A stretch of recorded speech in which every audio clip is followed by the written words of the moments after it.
Chapter 15. The Religious Emotions. By the religious emotions is meant that class of emotional feeling arising from the faith and belief in, or consciousness of the presence of, supernatural beings, powers, entities, or forces. This form of emotion is regarded as distinct from the ethical and moral emotions, although frequently found in connection therewith. Likewise, it is independent of any special form of intellectual belief, for it is far more fundamental and often exists without creed, philosophy, or stated belief, the only manifestation in such cases being a feeling of the existence of supernatural beings, forces, and powers to which man has a relation and to which he owes obedience.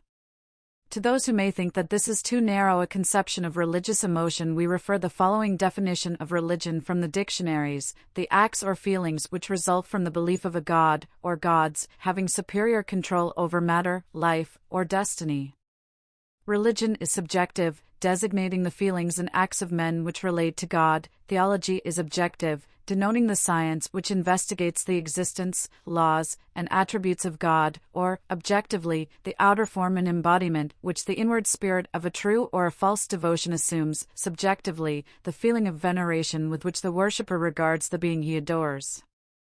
Darwin, in his Descent of Man, says that the feeling of religious devotion is a highly complex one, consisting of love, complete submission to an exalted and mysterious superior, a strong sense of dependence, fear, reverence, gratitude, hope for the future, and perhaps other elements. He is of the opinion that no man can experience so complex an emotion until advanced in his intellectual and moral faculties to at least a moderately high level.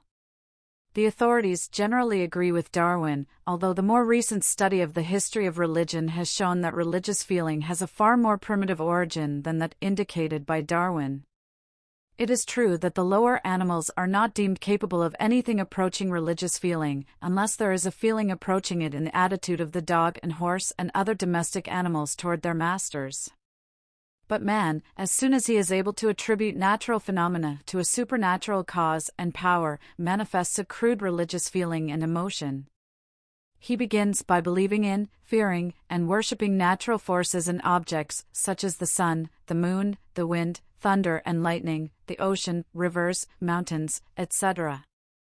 It is claimed that there is no natural object that has not been deified and worshipped by some people at some time in the history of the race.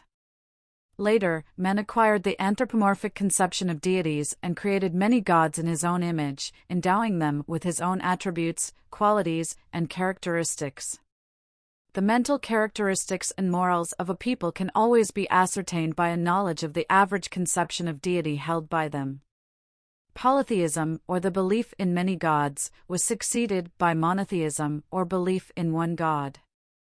Monotheism ranges from the crudest conception of a man-like God to the highest conception of a spiritual being transcending all human qualities, attributes, or characteristics.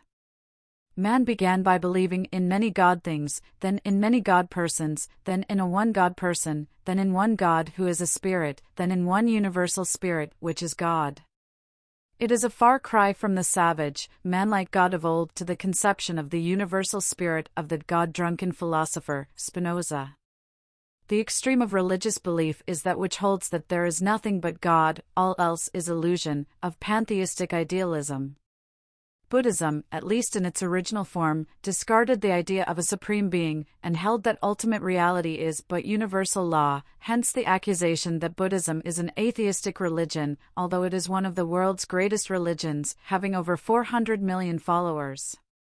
But the beliefs of the religious person may be considered as resulting from intellectual processes. His religious feelings and emotions arise from another part of his mental being. It is the testimony of the authorities of all religions that religious conviction is an inner experience rather than an intellectual conception. The emotional element is always active in religious manifestations everywhere. The purely intellectual religion is not but a philosophy. Religion without feeling and emotion is an anomaly. In all true religion there exists a feeling of inner assurance and faith, love, awe, dependence, submission, reverence, gratitude, hope, and perhaps fear. The emotional element must always be present, not necessarily in the form of emotional excess, as in the case of revival hysteria or the dance of the whirling dervishes, but at least in the form of the calm, fervent feeling of that peace which passeth understanding. When religion departs from the emotional phase, it becomes merely a school of philosophy or an ethical culture society. The student must not lose sight of the uplifting influence of true religious emotion by reason of his knowledge of its lowly origin.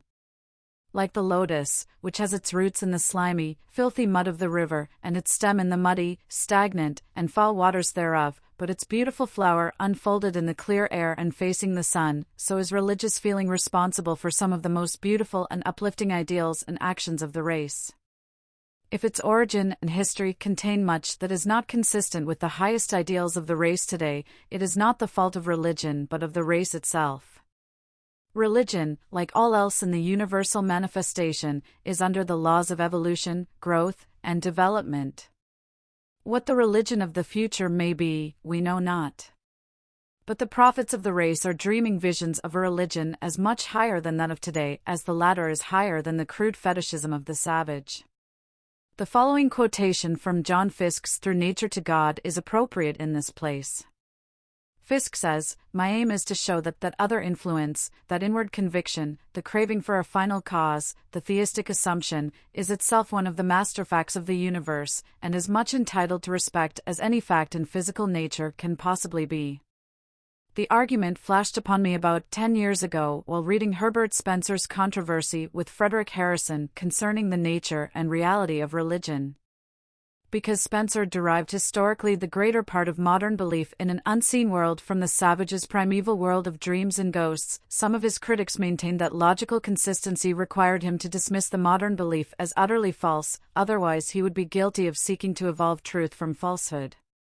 "By no means," replied Spencer. Contrariwise, the ultimate form of the religious consciousness is the final development of a consciousness which at the outset contained a germ of truth obscured by multitudinous errors. Fiske, in this connection, quotes the Tennysonian question, "Who forged that other influence, that he of inward evidence, by which he doubts against the sense?" The religious emotions may be developed by allowing the mind to dwell upon the power underlying the universe of fleeting, changing forms, by reading prose and poetry in which an appeal is made to the religious instinct, by listening to music which awakens the emotion of reverence and awe, and, finally, by meditating upon the inner spirit immanent in every living being. As an old Hindu sage once said, "There are many paths by which men arrive at a knowledge of the presence of God, but there is but one goal and destination."